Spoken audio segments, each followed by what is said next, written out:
যে রাস্তা দিয়ে প্রতিদিন হাজারো মানুষের চলাচল, সেই রাস্তায় যদি বড় বড় গর্তে পরিণত হয় আর বৃষ্টির সময় কোনটা রাস্তা কোনটা গর্ত বোঝা না যায়, তাহলে স্বাভাবিকভাবে প্রশ্ন ওঠে যে এটা আদৌ রাস্তা নাকি নরক যন্ত্রণা।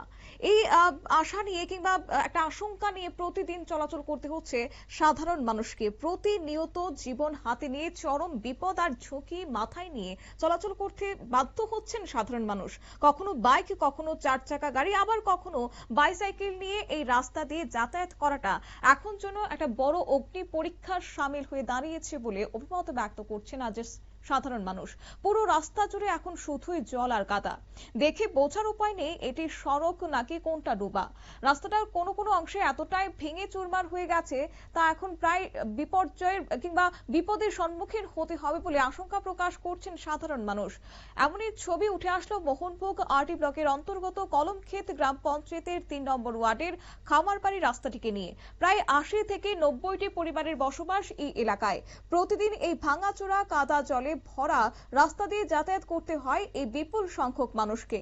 অথচ এলাকাবাসীর অভিযোগ, রাস্তাটিকে সংস্কার করা বা পাকা ঢালাই রাস্তা রূপান্তরিত করার জন্য প্রশাসনের কাছে বারবার আবেদন জানানো সত্ত্বেও আজ পর্যন্ত প্রশাসনের কোনো হেলদোল নেই। শুনুন কি অভিযোগ রয়েছে যান চালকদের। রাস্তাটা ৩ মাস ধরে এই রাস্তাটা এর মধ্যে আছে। এখন কইতে কইতে কইতে কইতে তো ড্রেনটা করাইছি। এখন আবার মাঝে মাঝে পানি একটা আমি সারি। আচ্ছা, এখন কই আজ জানা কালকে না হচ্ছে এই জায়গা ভিতরে ইট দিব, দিয়ে সেটা মারিয়ে লাগবে। এখন কইতে খরান দিলে হালাইব, কিন্তু খরানে হয় না। আমরা এই রাস্তাটা কই গেছে এটা খামার। কতজন পরিবার আছে এখানে?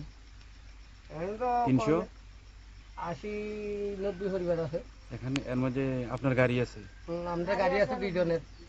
বাইক ট্যাগও আছে? বাইক ট্যাগও আছে। তো পুরো রাস্তাটা তো দেখলাম লন্ডভন্ডি। হ্যাঁ, ওই জায়গার ভিতরে আবার ড্রেন কাছে ফাঁক দিছি আমি, নইলে আইতালাম না। মানে পুরো এই যে মানে আপনি গাড়ি চালান দেখা এই জায়গাটা আমরা বাঁধে দিছি, ওই সামনে লাইনটা মিডালে জিসিবি দিয়ে বাঁধে দিছে, নইলে এনে পানি করে তো আরো সামনে দেখলাম অনেকটা। হ্যাঁ, এদিক দিয়েও ভাঙ্গা, এদিক দিয়া মসজিদের কাছে আনামিয়ার ক্ষেত্রে উঠে এনদিও ভাঙ্গা। আবার এদিক দিয়ে বিল্লাল বাড়ি গেছে যে এনো আবার ইট নাই, এনো করায়।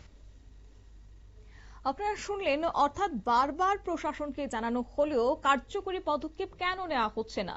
তবে কি প্রশাসন কোনো এক অদৃশ্য কারণে এই সমস্ত কিছু এড়িয়ে যাচ্ছেন?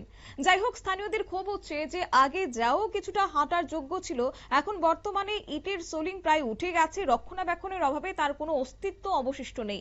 সামান্য একটু বৃষ্টি হলে পুরো রাস্তা যেন মরণ ফাঁদে পরিণত হয়। এখন দেখার এই খবর সম্প্রচারিত হওয়ার পর কুম্ভ নিদ্রায় আচ্ছন্ন প্রশাসনের আদৌ ঘুম ভাঙে কিনা?